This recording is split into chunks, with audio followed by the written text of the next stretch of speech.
Dear students, welcome to smart education world. आप सबका smart education world में स्वागत है। आप हमसे जुड़िए, हमारे चैनल को सब्सक्राइब करिए। जो भी कोई इशू है इसके लिए आप लोग अपना सुझाव दीजिए। जो भी कोई इशू है उसको हम लोग सॉर्ट आउट करने की कोशिश करेंगे। इसके साथ साथ मैं सभी अभिभावकों से भी निवेदन कर रहा हूँ, आप भी हमारे चैनल के माध्यम से जुड़िए, हमारे कंटेंट को आप एनालिसिस करिए। हमारे कंटेंट को आप एनालिसिस करके बच्चों को जरूर हमारे चैनल के माध्यम से जोड़िए और बच्चों को मोबाइल प्रोवाइड कराए, ताकि जो भी हम कंटेंट यहाँ प्रोवाइड कर रहे हैं बच्चे उसको आसानी से पढ़ सकें। इसके साथ साथ आप लोग अपना बेहतर से बेहतर सुझाव दीजिए। आप लोग जो भी सुझाव देंगे उसको सुझाव को हम फॉलो करते हुए यहाँ से हम लोग और बेहतर से बेहतर कंटेंट प्रोवाइड करने की कोशिश करेंगे। तो प्यारे बच्चे, हम लोग पिछली क्लास क्या पढ़ रहे थे? दो चरवाहे रैखिक समीकरण युग पढ़ रहे थे, यानी pair of linear equation in two variables. आइए उसी को हम कंटिन्यू करते हुए आगे बढ़ते हैं। दो चरवाहे रैखिक समीकरण, दो चरवाहे रैखिक समीकरण, दो चरवाले रैखिक, और इसी को रेखी भी कहते हैं, रेखी समीकरण, समीकरण के युग्म। दो चरवाहे रैखिक समीकरण के युग्म यानी pair of linear equation, pair of linear equation in two variables.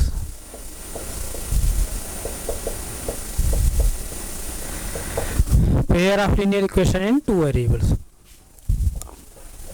तो पिछली क्लास में हम लोगों ने क्या भी पढ़ रहे थे? दो चरवाहे रैखिक समीकरण को, दो चरवाहे रैखिक समीकरण को दो समीकरण को हम लोग एक साथ पढ़ रहे थे, यानी दो चरवाहे रैखिक समीकरण के युग्म हम लोग पढ़ रहे हैं। और दो चरवाहे रैखिक समीकरण के युग्म को हम लोगों ने ग्राफ के माध्यम से उसको सॉल्व करना यहाँ सीख रहे हैं। ग्राफ के माध्यम से सॉल्व करने सीखने का सेंस यहाँ पर यही है कि दो चरवाहे रैखिक समीकरण में, जो दो चरवाहे रैखिक समीकरण, दो समीकरण हम लोग एक ही साथ पढ़ना है। उन दोनों समीकरणों में जो वेरिएबल प्रयोग किया गया है, यानी जो चर प्रयोग किए गए हैं, उन्हीं चर का हमको मान निकालना है। तो उसी चर का हम लोग मान यहाँ निकालना है। तो अभी हम लोगों ने जो है ग्राफ के माध्यम से तीन कंक्लूजन भी पिछली क्लास पढ़े हैं। और पहली कंडीशन जो हम लोग क्या पढ़े, यानी दो चरवाहे रैखिक समीकरण, दो समीकरण के माध्यम एक साथ पढ़ रहे हैं तो उनके माध्यम से दो हमको रेखाएं प्राप्त होंगी। तो वहाँ पर हम लोग अभी तीन कंडीशन जस्ट पढ़े हैं। तीनों कंडीशन में पहली कंडीशन जैसे क्या थी, दोनों समीकरण के माध्यम जो दोनों रेखाएं हमको प्राप्त होंगी, दोनों रेखाएं या तो इंटरसेक्ट करेंगी। जब दोनों रेखाएं इंटरसेक्ट करेंगी तो वो दोनों रेखाएं सिर्फ एक ही जगह इंटरसेक्ट करेंगी, तो उस कंडीशन में दोनों समीकरण सिर्फ एक ही सोल्यूशन प्राप्त होता है, अर्थात एक अद्वितीय हल प्राप्त होता है। और उन्हीं दोनों समीकरणों के लिए दोनों रेखाएं इंटरसेक्ट करती हैं जिनका a1/a2 is not equal to है b1/b2 के। इस तरह से हमें हम लोगों ने पढ़ा। इसी तरह से जैसे दूसरी कंडीशन हम लोगों ने पढ़ा कि जब दो चरवाहे रैखिक समीकरण, दो समीकरण को हम लोग एक साथ पढ़ते हैं तो उनके माध्यम जो दोनों रेखाएं हमको प्राप्त हो रही हैं, दोनों रेखाओं जो हम लोग ग्राफ के माध्यम से पढ़ना शुरू किया, तो वहाँ पर दूसरी कंडीशन में दोनों रेखाएं एक दूसरे क्या प्राप्त हो रही थी? कोइंसिडेंट प्राप्त हो रही, संपाती प्राप्त हो रही थी। जब संपाती प्राप्त हो रही थी, संपाती होने का मतलब कि दोनों रेखाएं जो है एक ही रेखा पर चल रही हैं। इसका मतलब कि जब दोनों रेखाएं एक ही रेखा पर चलेंगी या दोनों रेखाएं जो है एक ही रेखा पर मिलेंगी, तो वो जब दोनों रेखाएं एक ही रेखा पर चलेंगी तो उस कंडीशन क्या है, दोनों रेखाएं एक दूसरे कई जगह इंटरसेक्ट करेंगी। जब कई जगह इंटरसेक्ट करेंगी उस कंडीशन हमको कई कोऑर्डिनेट प्राप्त होगा। कई कोऑर्डिनेट प्राप्त होगा तो इसका मतलब वो जो कई कोऑर्डिनेट प्राप्त होंगे वो सभी कोऑर्डिनेट क्या होंगे, इक्वेशन नंबर 1 को सेटिस्फाई करेंगे, इक्वेशन नंबर 2 को भी सेटिस्फाई करेंगे। इस कंडीशन में इक्वेशन नंबर 1, इक्वेशन नंबर 2 के जो है कई सोल्यूशन इस कंडीशन में प्राप्त होते हैं। कई सोल्यूशन या कई हल जो है या अनंत हल, इनफाइनाइट सोल्यूशन प्राप्त होते हैं। और जिन दोनों समीकरणों के लिए दोनों रेखाएं संपाती प्राप्त हो रही हैं, उनका जो है a1/a2 equal to b1/b2 equal to c1/c2 है। जिन दोनों समीकरणों का a1/a2 इक्वल टू b1/b2 है इक्वल टू c1/c2 है, उन्हीं दोनों समीकरणों के लिए रेखाएं जो है संपाती प्राप्त हो रहे हैं। उस कंडीशन जो है दोनों समीकरण के हमको अनंत हल प्राप्त हो रहे हैं या कई हल प्राप्त हो रहे हैं। इस तरह से हम लोग दूसरी कंडीशन पढ़ा। तीसरी कंडीशन अभी हम लोग जस्ट क्या पढ़े कि तीसरी कंडीशन हम लोगों ने पढ़ा दो चरवाई रैखिक समीकरण दो चरवाई रैखिक समीकरण जब हम लोगों ने दो समीकरण के माध्यम से एक साथ जब हम लोग पढ़ना शुरू किए हैं तो वहाँ पर तीसरी कंडीशन में दोनों समीकरण के माध्यम जो दो रेखाएं हमको प्राप्त हो रही हैं, दोनों रेखाएं एक दूसरे क्या है, पैरेलल हैं, समांतर हैं। जब दोनों रेखाएं एक दूसरे पैरेलल समांतर हैं तो उस कंडीशन दोनों रेखाएं एक दूसरे कहीं इंटरसेक्ट करेंगी नहीं। जब कहीं इंटरसेक्ट नहीं करेंगी तो उस कंडीशन हमको कोई कोऑर्डिनेट नहीं प्राप्त होगा, यानी कोई कॉमन कोऑर्डिनेट नहीं प्राप्त होगा। इसका मतलब क्या, उस कंडीशन दोनों समीकरणों के हमको कोई सलूशन नहीं प्राप्त हो, कोई हल नहीं प्राप्त होगा। और जिन दोनों समीकरण के लिए दोनों रेखाएं समांतर प्राप्त हो रहे हैं उन दोनों समीकरण के लिए a1/a2 equal to b1/b2 is not equal to c1/c2 रहता है। तब जो है उन दोनों समीकरणों के माध्यम से रेखाएं एक दूसरे के पैरेलल प्राप्त होती हैं। अब जो दोनों रेखाएं एक दूसरे के पैरेलल प्राप्त होंगी तो जो है उस कंडीशन हमको कोई कोऑर्डिनेट नहीं प्राप्त होगा, कोई कोऑर्डिनेट नहीं प्राप्त होगा तो दोनों समीकरण कोई सलूशन नहीं प्राप्त होगा। यानी सीधा सीधा यहाँ सेंस ये है, समझिए, सीधा सीधा सेंस यहाँ पे ये समझिए, जिन दोनों समीकरणों के लिए a1/a2 जिन दोनों समीकरणों के लिए अलजेब्रिक रूप समझिए इसको, अलजेब्रिक मेथड से जिन दोनों समीकरणों के लिए a1/a2 is not equal to b1/b2 रहेगा, उन दोनों समीकरणों के लिए जो दोनों रेखाएं हमको प्राप्त होंगी एक दूसरे को इंटरसेक्ट करेंगी। जब इंटरसेक्ट करेंगी तो उस कंडीशन में जो है हमको एक ही सलूशन प्राप्त होगा, एक अद्वितीय हल प्राप्त होगा। क्यों होगा, क्योंकि दोनों रेखाएं सिर्फ एक ही जगह इंटरसेक्ट करेंगी और कहीं नहीं इंटरसेक्ट करेंगी, इसलिए एक ही सलूशन प्राप्त होगा। उसी तरह जिन दोनों रेखाओं के लिए a1/a2 equal to b1/b2 equal to c1/c2 होता है, उन दोनों समीकरणों से जो हमको दो रेखाएं प्राप्त होती हैं एक दूसरे की क्या होती हैं, कोइंसिडेंट होती है, संपाती होती हैं। जब दोनों रेखाएं दूसरे कोइंसिडेंट होंगी, संपाती होंगी, उस कंडीशन दोनों रेखाएं एक दूसरे कई जगह इंटरसेक्ट करेंगी। जब कई जगह इंटरसेक्ट करेंगी, जहाँ जहाँ इंटरसेक्ट करेंगे हमको वहाँ जो कोऑर्डिनेट प्राप्त होगा। इस कंडीशन में हमको कई कोऑर्डिनेट प्राप्त होंगे, यहाँ तक इनफाइनाइट कोऑर्डिनेट प्राप्त होंगे। इस तरह से इस कंडीशन में दोनों समीकरण के हमको कई हल प्राप्त होते हैं, या अनंत हल प्राप्त होते हैं, इनफाइनाइट हल प्राप्त होते हैं, या इनफाइनाइट सॉल्यूशन प्राप्त होते हैं। तीसरी कंडीशन अभी हम लोगों ने देखा, जिन दोनों समीकरण के a1/a2 जिन दोनों समीकरणों के लिए a1/a2 इक्वल टू b1/b2 है, is not equal to c1/c2 है, उन दोनों समीकरण से जो दो रेखाएं हमको प्राप्त होती हैं, दोनों रेखाएं एक दूसरे के पैरेलल होती हैं। जब दोनों रेखाएं एक दूसरे पैरेलल रहेंगी तो दोनों रेखाएं एक दूसरे कहीं इंटरसेक्ट नहीं करेंगी। जब दोनों रेखाएं एक दूसरे पैरेलल रहेंगी तो दोनों रेखाएं एक दूसरे कहीं इंटरसेक्ट नहीं करेंगी। कहीं जब इंटरसेक्ट दोनों रेखाएं नहीं करेंगी तो हमको कोई कोऑर्डिनेट नहीं प्राप्त होगा। जब हमको कोई कोऑर्डिनेट नहीं प्राप्त होगा तो उन दोनों समीकरण में कोई सलूशन नहीं प्राप्त होगा। यानी सीधा सीधा वहाँ से कंक्लूजन ये निकल रहा है, जिन दोनों समीकरणों के लिए a1/a2 इक्वल टू b1/b2 है, is not equal to c1/c2 हो, उन दोनों समीकरणों के माध्यम से जो दोनों रेखाएं प्राप्त होती हैं वो दोनों रेखाएं एक दूसरे के समांतर होती हैं, और उस कंडीशन जो है दोनों समीकरण के कोई हल नहीं प्राप्त होता है, कोई सलूशन नहीं मिलता है। यहाँ तक किसी बच्चे को कोई डाउट हो बताइए। अब इसके आगे जो है एक दो महत्वपूर्ण बहुत जो है बातें उसको भी अपने माइंड में आप फिट कर लीजिए, वहाँ से भी जो है क्वेश्चन आपको बनते हैं। जैसे क्या कि जब अभी चूंकि हम लोग दो चरवाई रैखिक समीकरण को दोनों समीकरण एक साथ पढ़ना है, यानी दो चरवाई रैखिक समीकरण हम लोग युग्म पढ़ रहे हैं, तो जिन दो चरवाई रैखिक समीकरणों के युग्म के माध्यम से, या ऐसे समझिए जिन दो चरवाई रैखिक समीकरणों को युग्म का हमको सलूशन प्राप्त होता है, उस युग्म को हम लोग क्या कहते हैं, उस युग्म को हम लोग क्या कहते हैं, संगत युग्म कहते हैं। क्या कहते हैं, संगत युग्म। जैसे आप बुक में दिया भी होगा, आपको मैं दिखा दे रहा हूँ, ये पिछली क्लास में मैं दिखाया भी था, उसको एक बार फिर रिवाइज में करा दे रहा हूँ। उसके बाद इतनी सब चीज़ें पढ़ने के बाद हम लोग जो है अपने टॉपिक पर आ जाएंगे और ग्राफ के माध्यम से जो है सलूशन हम लोग निकालेंगे। ग्राफ के माध्यम से सलूशन निकाल लेंगे तो उसके बाद हम लोग जो अलजेब्रिक मेथड से सलूशन पढ़ेंगे। तो आइए जैसे देखिए,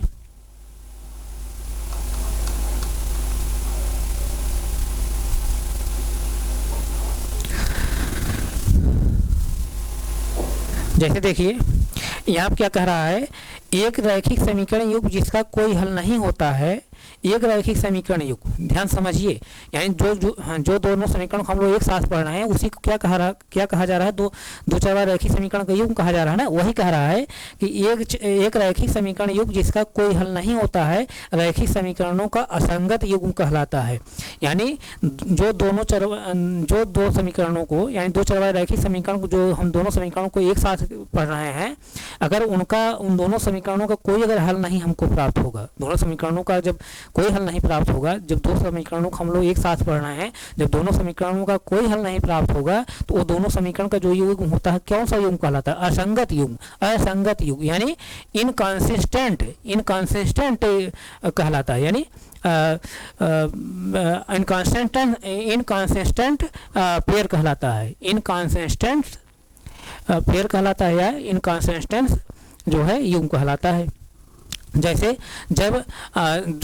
जैसे समझिए, जब दोनों रेखाएं, जब किसी भी दोनों समीकरण के माध्यम जब दोनों रेखाएं पैरेलल मिलती हैं तो उस कंडीशन दोनों रेखाएं जब पैरेलल मिलेंगी तो एक दूसरे का इंटरसेक्ट नहीं करेंगी। जब इंटरसेक्ट दोनों रेखाएं नहीं करेंगी तो उस कंडीशन में हमको कोई कोऑर्डिनेट नहीं प्राप्त होगा। जब कोई कोऑर्डिनेट नहीं प्राप्त होगा, जब दोनों रेखाएं पैरेलल रहेंगी तो कोई कोऑर्डिनेट नहीं प्राप्त होगा, इंटरसेक्ट नहीं करेंगी। तो जब कोई कोऑर्डिनेट नहीं प्राप्त होगा तो उस कंडीशन में दोनों समीकरण को कोई सोल्यूशन नहीं प्राप्त होगा। यानी उन दोनों चरवाहा रैखिक समीकरण का जो युग्म है उसके माध्यम से हमको कोई सलूशन नहीं उनका मिल रहा है। तो इसका मतलब वो दोनों जो समीकरण का युग्म है या दो चरवाहा रैखिक समीकरण का जो युग्म है वो कौन सा युग्म है, असंगत युग्म है, वही वो बताना चाह रहा है। इसी तरह जैसे देखिए और समझिए इसके आगे, जैसे देखिए एक रैखिक समीकरण युग्म जिसका हल होता है रैखिक समीकरणों का संगत युग्म कहलाता है। यानी जिन दोनों समीकरणों का सलूशन हमको प्राप्त होता है उन दोनों समीकरणों के युग्म को हम लोग क्या कहते हैं, संगत युग्म कहते हैं।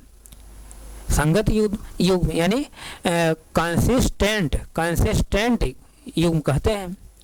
और जो है संगत युग्म नहीं रहेगा उसको क्या कहेंगे, इनकंसिस्टेंट युग्म कहेंगे। यहाँ तक किसी बच्चे कोई डाउट हो बताइए? नहीं डाउट है।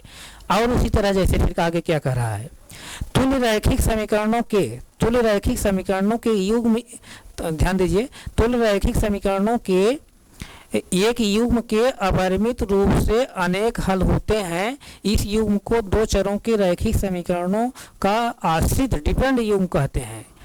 ध्यान समझिए, जैसे जब अभी हम पिछली क्लास में बताया हूँ, जब दोनों समीकरण के माध्यम से दोनों रेखाएं संपाती हमको प्राप्त होती हैं तो आप ध्यान दीजिए, संपाती रेखाएं तभी प्राप्त होती हैं जब दोनों समीकरणों को आप देखेंगे तो इनडायरेक्ट रूप से क्या होते, समान ही होते हैं।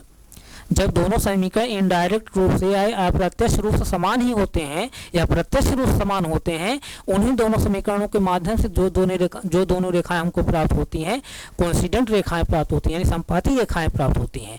तो जब दोनों समीकरण एक दूसरे के समान है, इसका मतलब समान मतलब तुल्य है, इक्विवेलेंट है। तो वही वो यहाँ कहना चाह रहा है, क्या कह रहा है, तुल्य रैखिक समीकरणों के एक युग्म की, तुल्य रैखिक समीकरण जब मतलब कि जो दोनों समीकरण है, दोनों समीकरण जो है अप्रत्यक्ष रूप से या प्रत्यक्ष रूप से क्या है, समान ही है। तो उन समीकरणों के माध्यम से जो है अपरिमित रूप से अनेक हल होते हैं। यानी जब दोनों समीकरणों को आप देखेंगे कि इनडायरेक्ट रूप से या डायरेक्ट रूप से जो है वो समान ही हैं, तो यानी उन दोनों समीकरणों के माध्यम से हमको कोइंसिडेंट लाइन प्राप्त होगी। जब कोइंसिडेंट लाइन प्राप्त होगी तो वो दोनों लाइनें एक दूसरे कई जगह इंटरसेक्ट करेंगी। जब कई जगह इंटरसेक्ट करेंगी तो इसका मतलब हमको कई कोऑर्डिनेट प्राप्त होगा। जब कई कोऑर्डिनेट हमको प्राप्त होगा, इसका मतलब उस कंडीशन दोनों समीकरण कई हल प्राप्त होंगे या अनंत हल प्राप्त होंगे। वही वो कहना चाह रहा है। उसके बाद क्या कह रहा है, इस युग्म के दो चरों के रैखिक समीकरणों का आश्रित युग्म कहते हैं। यानी जब दोनों समीकरण एक दूसरे के तुल्य होते हैं, यानी एक दूसरे के समान होते हैं, जब दोनों समीकरण एक दूसरे के समान होते हैं इनडायरेक्ट रूप से या डायरेक्ट रूप से, तब उन दोनों समीकरण के युग्म हम लोग क्या कहते हैं, कौन से युग्म कहते हैं, डिपेंड युग्म, यानी आश्रित युग्म। मतलब कि पहली रेखा उस पर आश्रित, दूसरी रेखा उस पर आश्रित है। और फिर उसके बाद क्या कह रहा है, ध्यान दीजिए, रैखिक समीकरणों का आश्रित युग्म सदैव संगत होता है।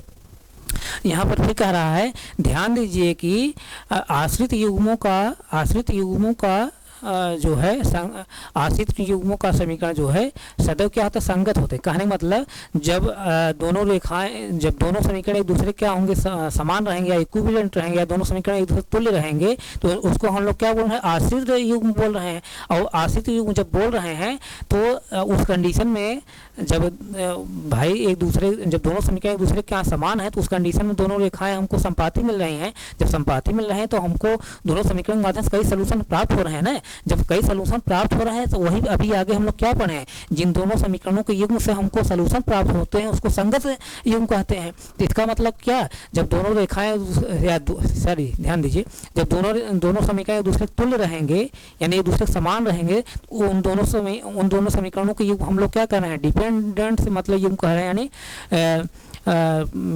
आश्रित युग्म जैसे कह रहे हैं। अब आश्रित युग्म क्यों कह रहे हैं, क्योंकि ये दोनों समीकरण जो है एक दूसरे के यहाँ समान है और उनको हम लोग आश्रित युग्म कह रहे हैं। आश्रित युग्म के साथ साथ ये लोग क्या है, ये दोनों समीकरण क्या है, संगत भी है। क्यों संगत है, क्योंकि इन दोनों समीकरण के हल भी निकल रहे हैं, एक हल नहीं बल्कि अनेक हल, यहाँ तक अनंत हल निकल रहे हैं। फिर से ध्यान समझिए, जिन दोनों समीकरणों जो है, जिन दो समीकरण जो दो चरवाहा रैखिक समीकरण हम लोग जब दो चरवाहा रैखिक समीकरण हम लोग एक साथ पढ़ रहे हैं, दो चरवाहा रैखिक समीकरण हम लोग दो समीकरणों को एक साथ पढ़ रहे हैं, जब दोनों समीकरण एक दूसरे जब समान रहेंगे तो उन दोनों समीकरणों के युग्म हम लोग क्या कहते हैं, आश्रित युग्म कह रहे हैं या डिपेंडेंट से युग्म कह रहे हैं।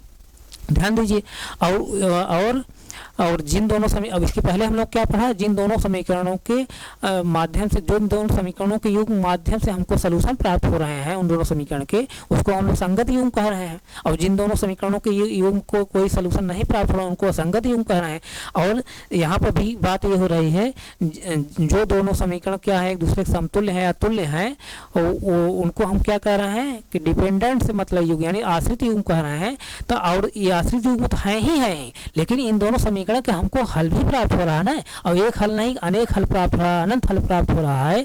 तो इसका मतलब क्या है, जब दोनों समीकरण एक दूसरे के तुल्य रहेंगे, समान रहेंगे, इक्विवेलेंट रहेंगे, तो उन समीकरणों के युग्म हम लोग क्या कहते हैं, आश्रित युग्म कहते हैं। और आश्रित युग्म के साथ साथ हम उनको और भी क्या कहेंगे कि ये लोग संगत भी हैं।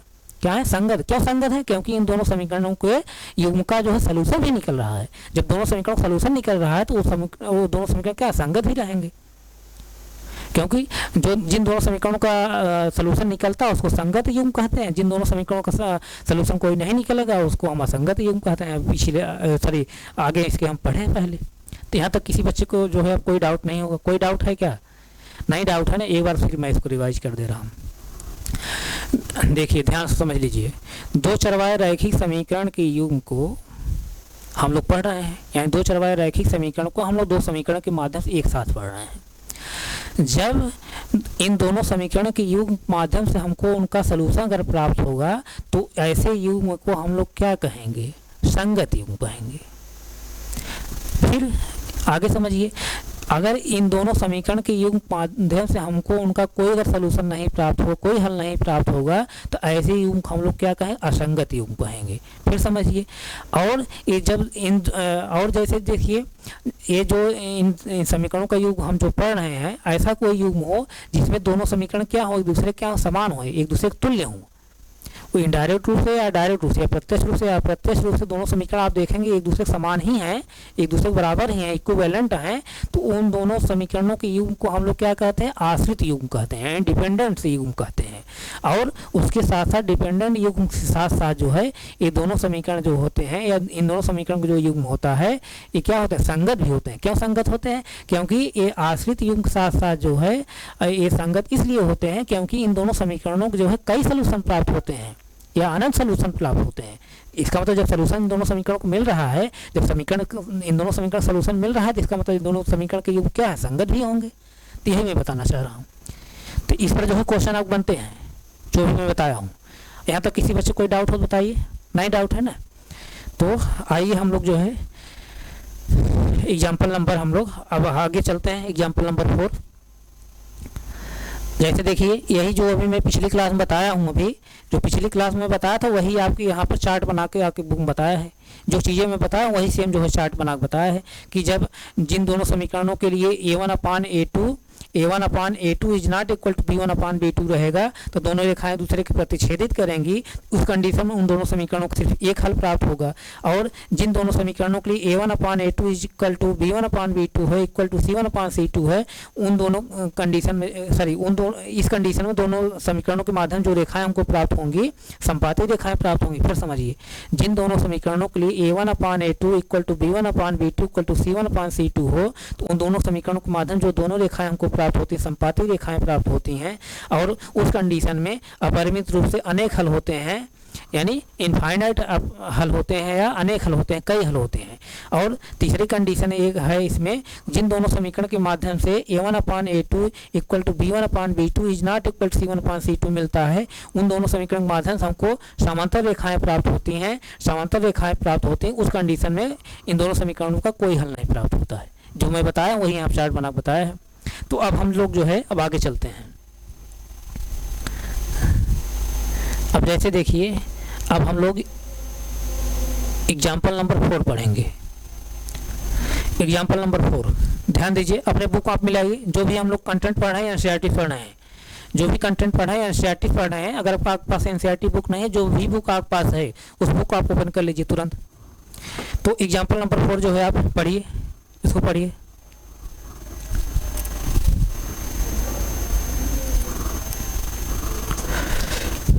एग्जाम्पल नंबर 4 पढ़िए, पढ़ लिए। तो क्या कह रहा है एग्जाम्पल नंबर 4, ग्राफ द्वारा जांच कीजिए कि समीकरण युग्म कौन समीकरण, समीकरण नंबर 1 क्या है, x + 3y = 6।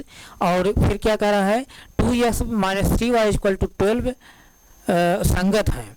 यदि ऐसा है तो उन्हें ग्राफ द्वारा हल कीजिए। यदि ऐसा है तो उन्हें ग्राफ द्वारा हल कीजिए। तो आप जो है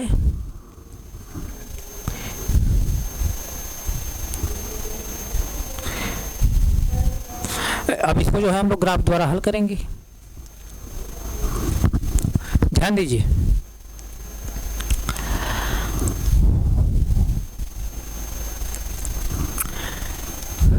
पढ़ लिया अपना एग्जाम्पल, चाहिए देखा जाए।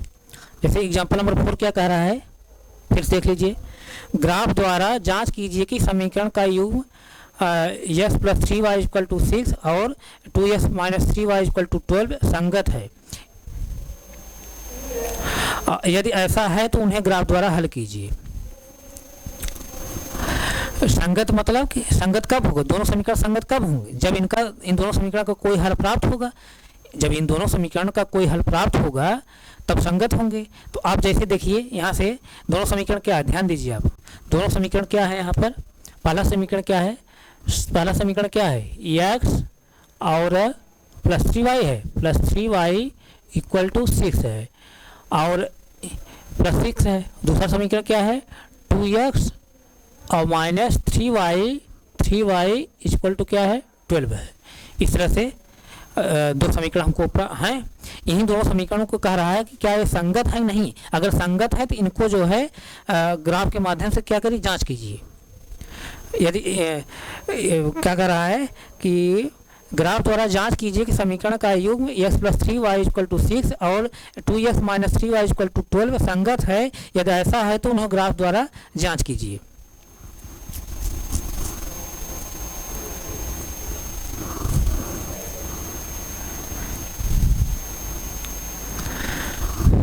यहाँ तक किसी बच्चे को कोई डाउट नहीं है ना, नहीं डाउट है।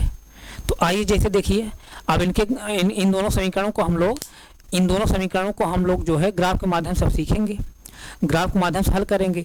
अगर इन दोनों समीकरणों के माध्यम से जब हमको जो रेखाएं प्राप्त हो रही हैं, इन दोनों समीकरणों के माध्यम जो 2 रेखाएं हमको प्राप्त हो रही हैं, अगर दोनों रेखाएं जो है एक दूसरे के इंटरसेक्ट करेंगे तब तो हमको सलूशन प्राप्त होगा। तब दोनों समीकरण क्या है, संगत होंगे। अगर दोनों समीकरण के माध्यम से हमको दोनों रेखाएं जो है एक दूसरे कोइंसिडेंट मिलेंगी, यानी संपाती मिलेंगी, तब भी जो है उस कंडीशन में भी दोनों रेखाओं जो है या दोनों समीकरणों कई सलूशन प्राप्त होंगे, तब भी संगत होगा।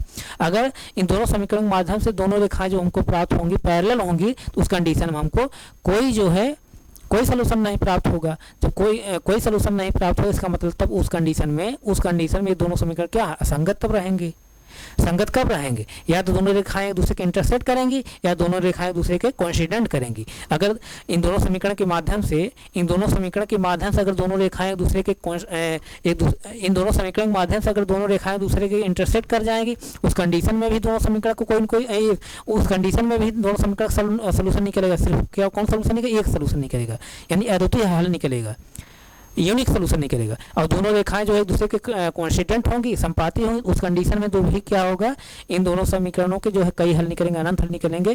तो इसका मतलब क्या, तब भी जो है इन दोनों समीकरण क्या हो, संगत होंगे। और जब इन दोनों समीकरण के माध्यम से कोई जब हल नहीं प्राप्त होगा, यानी हल कब नहीं प्राप्त होगा, जब दोनों रेखाएं जो है एक दूसरे के पैरेलल रहेंगी, तब दोनों रेखाएं दूसरे कहीं नहीं इंटरसेक्ट करेंगी। जब कहीं नहीं इंटरसेक्ट करेंगी तो हम लोगों को इन दोनों समीकरण कोई हल नहीं प्राप्त होगा। जब कोई हल नहीं प्राप्त होगा, इसका मतलब दोनों समीकरणों का योग क्या रहेगा, असंगत रहेगा। तो आइए हम लोग जैसे इन दोनों समीकरण के माध्यम से हम लोग ग्राफ बनाने की कोशिश करते हैं। ग्राफ बनाएंगे और उसके बाद देखेंगे कि क्या दोनों रेखाएं दूसरे के इंटरसेक्ट कर रही हैं या एक दूसरे को कोइंसिडेंट कर रही हैं, नहीं कर रही हैं। तो आइए हम लोग जो है इन दोनों समीकरण के माध्यम से हम लोग ग्राफ बनाने की कोशिश करते हैं। हम लोग ग्राफ कैसे बनाते हैं, किसी भी दो चरवाहे रैखिक समीकरण का हम लोग ग्राफ कैसे बनाते हैं, कम से कम जो है उस दो चरवाहे रैखिक समीकरण का हमको दो सोल्यूशन पता होना चाहिए। जब दोनों समीकरणों को हम लोग अलग अलग पढ़ेंगे, तो अलग अलग जब पढ़ते हैं, अलग अलग जब पढ़ेंगे तो दो चरवाहे रैखिक समीकरण जो पहला समीकरण है या दूसरा जो समीकरण है, इन दोनों समीकरण जब हम अलग अलग पढ़ेंगे, इन दोनों समीकरणों का जो है कई सोल्यूशन प्राप्त होता है, कई हल होता है। पिछली क्लास में बताते हुए आया हूँ, जब दोनों समीकरणों को, जैसे दो चरवाहे रैखिक समीकरण को, जो दोनों समीकरण हम लोग साथ साथ भी पढ़ रहे हैं, लेकिन इनको साथ साथ न पढ़कर अगर अलग अलग पढ़ेंगे तो इन दोनों चरवाहे रैखिक समीकरण जब अलग अलग पढ़ेंगे तो इसमें देखेंगे समीकरण नंबर 1 का भी जो है कई सोल्यूशन प्राप्त होगा, समीकरण नंबर 2 का भी कई जो है सोल्यूशन प्राप्त होगा। तो समीकरण नंबर 1 से जो हमको ग्राफ बनाना है एक लाइन का, और समीकरण नंबर 2 से फिर ग्राफ बनाना है अगली लाइन का, तो इन दोनों समीकरणों के माध्यम जब हम ग्राफ बनाएंगे तो इन दोनों समीकरणों का कम से कम जो है समीकरण नंबर 1 का भी कम से कम 2 हमको सोल्यूशन पता होना चाहिए, समीकरण नंबर 2 का भी 2 सोल्यूशन पता होना चाहिए। समीकरण नंबर 1 का भी 2 सोल्यूशन पता होना चाहिए, समीकरण नंबर 2 का भी 2 सोल्यूशन पता होना चाहिए, तभी जो है हम लोग ग्राफ बना पाएंगे। नहीं ग्राफ नहीं बना पाएंगे। ये सब पिछली क्लास तो मैं हम बताते हुए आ रहा, किसी बच्चे कोई डाउट नहीं होगा। सभी लोग जो है क्लास जो है आप लोग सीरियल वाइज जो बच्चे जो है पीछे से जुड़ रहे हैं, तो उनसे मेरा रिक्वेस्ट है कि आप लोग जो है पिछली की जो क्लास में पढ़ा उसको आप लोग जो है सभी सीक्वेंस से सभी क्लासेज जो मैं वहाँ पे प्लेलिस्ट में डाला हूँ, तो वहाँ आप जो है क्रम जो है क्लास नंबर 1 यानी लेक्चर नंबर 1, 2, 3 इस तरह से क्रम से आप पढ़ते हुए आइए, तब आप समझ में आएगा, नहीं समझ नहीं आएगा। बात समझ में नहीं आई तो कहने का मतलब दो चरवाहे रैखिक समीकरण जब हम अकेले पढ़ेंगे तो उस कंडीशन में इस दो चरवाहे रैखिक समीकरण कई सोल्यूशन प्राप्त होता है। तो जब हम ग्राफ का बनाएंगे, इस दो चरवाहे रैखिक समीकरण जब हम ग्राफ बनाएंगे तो इस समीकरण का कम से कम 2 सोल्यूशन हमको पता होना चाहिए, तभी हम ग्राफ बना पाएंगे। तो और समीकरण नंबर 1 का समीकरण नंबर 2 दोनों ग्राफ बनाना है, और जो जब 2 समीकरण है तो 2 हमको लाइनें मिलेंगी, एक समीकरण रहता है तो 1 लाइनें मिलती हैं। तब जो 2 लाइनें जब मिलेंगी, दोनों लाइनों को हमको ग्राफ बनाना है, तो इस कंडीशन दोनों समीकरणों को हमको कम से कम 2 सोल्यूशन पता होना चाहिए। तो अब मैं इसका सोल्यूशन जो है निकालने का तरीका बहुत ही सिंपल बताया था। कैसे बताया था कि अब चूँकि यहाँ एक्स और वाई जो यहाँ पर वेरिएबल है, इन दोनों वेरिएबल तमाम ऐसे मान हो, तमाम ऐसी वैल्यू होंगे जिसके लिए इक्वेशन सेटिस्फाई होगा, यानी एक्स और वाई के तमाम ऐसी वैल्यू पर इक्वेशन सेटिस्फाई, यानी एक्स और वाई के तमाम ऐसे मान हो जो इक्वेशन 1 और इक्वेशन 2 क्या होंगे, सोल्यूशन होंगे। तब हम कैसे समझेंगे कि एक्स और वाई कौन सा वैल्यू रखेंगे, तो उसके लिए मैं तरीका एक बताया हूँ। एक बार अभी जो है इक्वेशन नंबर पहले 1 जैसे सॉल्व करेंगे या इक्वेशन नंबर 2 भी जैसे सॉल्व करिए, चाहे इक्वेशन नंबर 1 ले लीजिए चाहे इक्वेशन नंबर 2 आप ले लेंगे। तो वहाँ मैं बताया क्या हूँ, एक बार जो है इक्वेशन नंबर जैसे 1 हम लेके चल रहे हैं, तो उसमें एक बार जो है एक्स बराबर हम 0 रखेंगे तो वाई कुछ वैल्यू निकलेगी, वाई बराबर 0 रखेंगे तो एक्स कुछ वैल्यू निकलेगी। इसी तरह जो है वाई बराबर एक्स बराबर 1 लेंगे तो वाई कुछ वैल्यू निकलेगी, वाई बराबर 1 लेंगे तो एक्स कुछ वैल्यू निकलेगी, एक्स बराबर 2 लेंगे तो वाई कुछ वैल्यू निकलेगी, वाई बराबर 2 लेंगे तो एक्स कुछ वैल्यू निकलेगी। इस तरह से हम लोग जो है इक्वेशन नंबर 1 और इक्वेशन नंबर 2 का हम सोल्यूशन निकालेंगे। आइए इक्वेशन नंबर हम 1 लेते हैं। इक्वेशन नंबर 1 क्या है, देखिए यहाँ पर x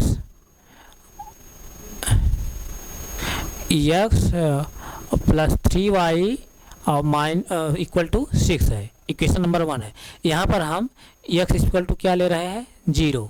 x इक्वल टू 0 रखिए, यहाँ पर 0 प्लस 3y इक्वल टू 6 है। अब जैसे देखिए x इक्वल टू 0 हम ले लिए, तो अब इक्वेशन जो 2 चरवाहा रैखिक समीकरण था 1 चरवाहा रैखिक समीकरण हो गया। कौन सा होगा, एक चरवाहा रैखिक समीकरण हो गया। जब एक चरवाहा रैखिक समीकरण हो गया तो यहाँ से हम ट्रांसपोज मेथड से यानी पक्षांतर विधि से यहाँ पर y की वैल्यू हम निकाल लेंगे जो वेरिएबल बचा है। अब यहाँ तो सिर्फ y वाला वेरिएबल बचा है ना, एक वेरिएबल बचा है यानी एक चरवाहा रैखिक समीकरण होगा। 0 में जब 3y ऐड करेंगे क्या आएगा, 3y ही आएगा। क्या आएगा, 3y आएगा। 3y इक्वल टू 6, तो y इक्वल टू क्या हो जाएगा, 6/3, तो y इक्वल टू क्या हो जाएगा 2, यानी x बराबर 0 पर तब जो है x बराबर 0 पर तब y की वैल्यू क्या है 2, यानी कोऑर्डिनेट जो हमको प्राप्त है क्या प्राप्त है, 0 और 2। यहाँ तक किसी बच्चे कोई डाउट हो बताइए, नहीं डाउट है। इसी तरह हम y बराबर 0 लेंगे, y बराबर 0 रखिए इक्वेशन नंबर 1 में, x plus y position 0, 3 into 0 y position 0 रख रहा हूँ मैं, इक्वल टू 6, 3 इंटू 0 करेंगे क्या हो जाएगा, 0 होगा, यानी x प्लस 0 इक्वल टू 6। तो x प्लस 0 जब x में जब 0 ऐड करेंगे क्या आएगा, x ही आएगा, x इक्वल टू 6, यानी y बराबर 0 पर तब y बराबर जब 0 ले रहा है तब x वैल्यू क्या निकल कर रही है, तब x वैल्यू क्या निकल रहा है 6, यानी जो कोऑर्डिनेट प्राप्त हुआ क्या 6 और 0। दो कोऑर्डिनेट हमको प्राप्त हो गए। अब जब दो कोऑर्डिनेट हमको प्राप्त हो गए, इन्हीं दोनों कोऑर्डिनेट जो है हम इक्वेशन नंबर 1 पुट कर लेंगे। अगर दोनों कोऑर्डिनेट जो है इक्वेशन सेटिस्फाई कर जाएंगे तो ये दोनों कोऑर्डिनेट क्या होंगे, इक्वेशन नंबर 1 के सोल्यूशन होंगे। जब दो सोल्यूशन हमको पता हो जाएंगे हम लोगों को और सोल्यूशन कोई निकालने की जरूरत ही नहीं है। तो यहाँ तक आपको कोई डाउट नहीं है ना, नहीं डाउट है तो इसको जो कोऑर्डिनेट मैं निकाला हूँ इक्वेशन नंबर 1 में जो है आप पुट करिए, इक्वेशन नंबर 1 पुट करिए, इक्वेशन नंबर 1 पुट करिए।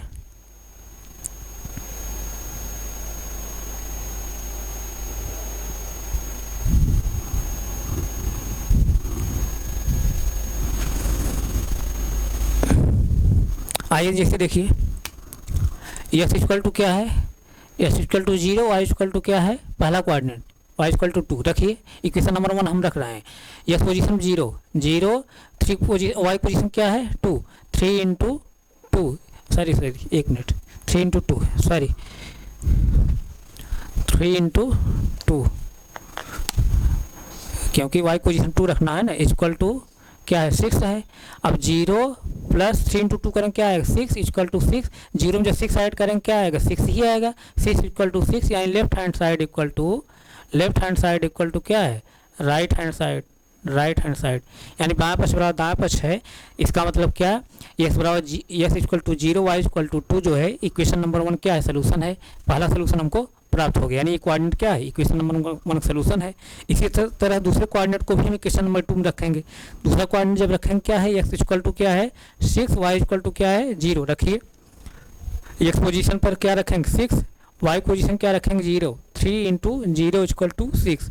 अब क्या हो जाएगा 6, 3 इंटू 0 करेंगे क्या आएगा 0 आएगा, इक्वल टू 6 है, 6 में जब 0 ऐड करेंगे क्या आएगा 6 ही आएगा, इक्वल टू क्या है 6, यानी left hand side equal to क्या है right hand side, left hand side equal to right hand side, यानी x इक्वल टू 6 पर y इक्वल टू 0 पर जो है इक्वेशन नंबर 1 सेटिस्फाई हो रहा है। इसका मतलब क्या, x equal to 6, y equal to 0 इस इक्वेशन क्या सोल्यूशन है। इसका मतलब कोऑर्डिनेट नंबर 1 भी क्या है, इक्वेशन नंबर 1 का क्या है सोल्यूशन है।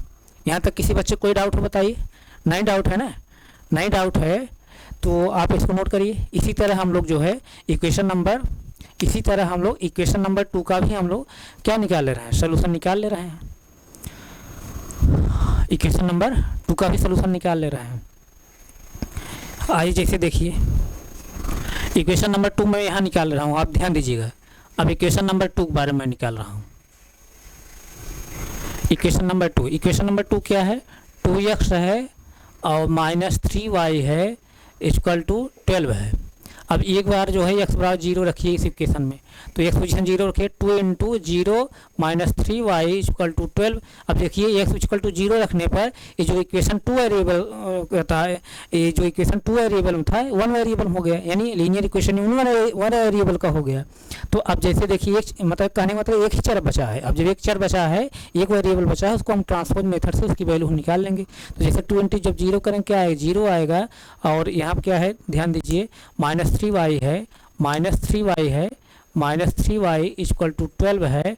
जीरो में जब -3y सब्ट्रैक्ट करें क्या है, -3y ही आएगा। -3y इक्वल टू 12, तो y इक्वल टू क्या हो जाएगा, -12 अपान क्या हो जाएगा 3। यानी माइनस जैसे इधर आ गया माइनस थी तो मैं यहाँ कर दिया हूँ, कोई दिक्कत नहीं, क्योंकि ऊपर प्लस है नीचे माइनस है, तो नीचे ऊपर प्लस नीचे माइनस है, प्लस माइनस से भाग दें क्या माइनस हो जाएगा। यानी 3 से जब डिवाइड करें क्या आ जाएगा, y इक्वल टू क्या निकल कर -4। यानी x इक्वल टू 0 लेने पर तब जो है तब y की वैल्यू क्या निकल कर आ रही है, -4। यानी कोऑर्डिनेट हमको जो प्राप्त होगा 0 और -4 प्राप्त होगा। यहाँ तक किसी बच्चे को कोई डाउट बताइए? नहीं डाउट है ना, नहीं डाउट है तो अब जाइए, अब हम लोग जो है y इक्वल टू 0 लेते हैं। अब हम लोग y इक्वल टू 0 लेंगे। रखिए इक्वेशन नंबर 2 में y equal to 0, 2x minus Y position 0 -3 into 0 equal to क्या है 12 है। अब जैसे देखिए 3 इंटू जब 0 करें क्या हो जाएगा, 0 हो जाएगी। 2x माइनस 0 इक्वल टू क्या हुआ 12 हुआ। 2x में से जब 0 सब्ट्रैक्ट करें क्या है 2x ही आएगा। 2x इक्वल टू क्या हुआ 12, तो x इक्वल टू क्या हो जाएगा 12 पूरे का पान कितना हो जाएगा 2। यानी x इक्वल टू क्या हो जाएगा, यहाँ से x इक्वल टू क्या आ जाएगा 6 आ जाएगा। x इक्वल टू 6 यानी y इक्वल टू 0 पर तब जो है तब x वैल्यू क्या निकल कर आ रही है 6। यानी जो कोऑर्डिनेट हमको प्राप्त होगा 6 और 0 प्राप्त होगा। दो कोऑर्डिनेट हमको प्राप्त हो गए हैं। अब इन दोनों कोऑर्डिनेट को जो है हम इक्वेशन नंबर 2 में पुट करेंगे। अगर दोनों इक्वेशन सेटिस्फाई कर जाए, सॉरी ये दोनों कोऑर्डिनेट को हम इक्वेशन नंबर 2 में रखेंगे। अगर दोनों कोऑर्डिनेट के लिए इक्वेशन नंबर 2 सेटिस्फाई कर जाएगा तो दोनों कोऑर्डिनेट क्या होंगे, इक्वेशन नंबर 2 क्या होंगे, सोल्यूशन होंगे।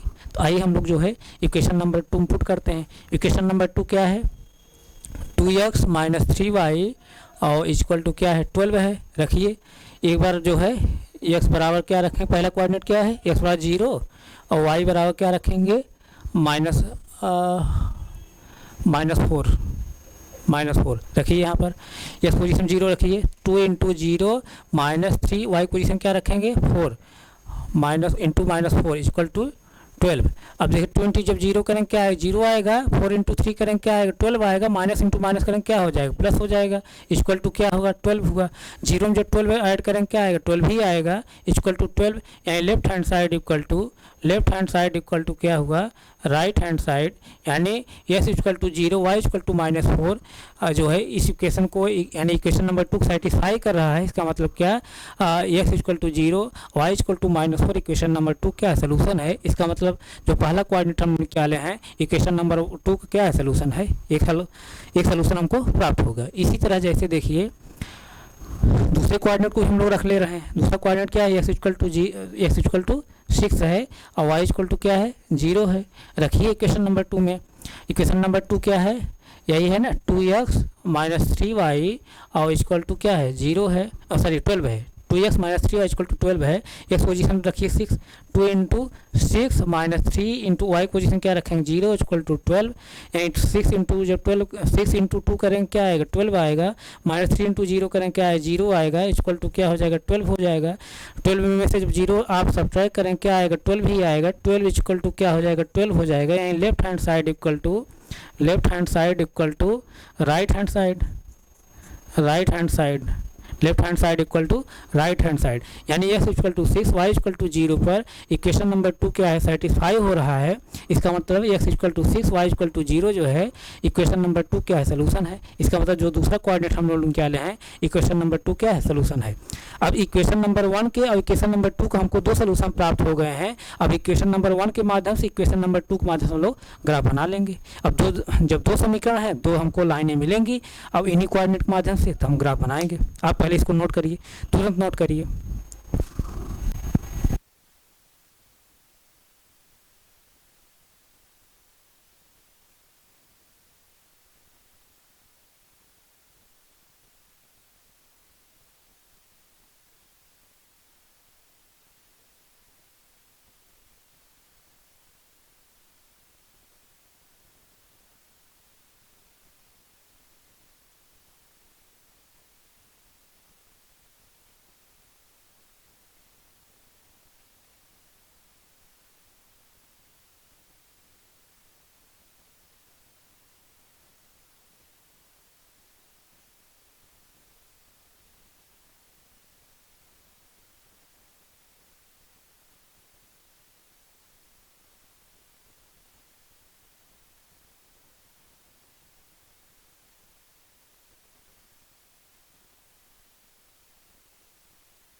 इसको नोट कर लिए, इसको आप नोट करिए, नहीं नोट किए हैं तो आप स्क्रीनशॉट लीजिए, स्क्रीनशॉट लीजिए, स्क्रीनशॉट ले लिए। ठीक है, अभी हम यहीं तक रख रहे हैं, इसका ग्राफ हम लोग अगली क्लास में भी बना रहे हैं, वो क्लास काफ़ी लंबी हो जा रही है, तो हम यहीं तक रख रहे हैं, आगे फिर कंटिन्यू करें। Thank you so much.